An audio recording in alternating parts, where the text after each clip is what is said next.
রাধে আমার যুগল চরণ আমার বক্ষে দাও, কারণ আমার এই তাপিতঙ্গ জ্বলে গেল।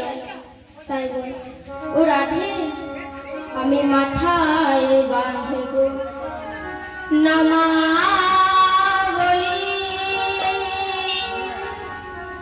কন্ধে নব ভিক্ষার ঝুলি।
এবার কি হয়েছে? এবার কপত বলছে ও কপতি, তাই রাধারানীর কপতি বলছে পতি সেবা করে জগৎপতিকে লাভ করেছিলেন জয়দেবার পদ্মাবতী। এবার কপতিও রাধা গোবিন্দের নিদ্রা ভাঙানোর চেষ্টা করলেন, কিন্তু কিছুতেই পারল না। এবার সখীগণ তো মহা চিন্তিত হয়ে পড়েছে, বলছে এবার কি হবে?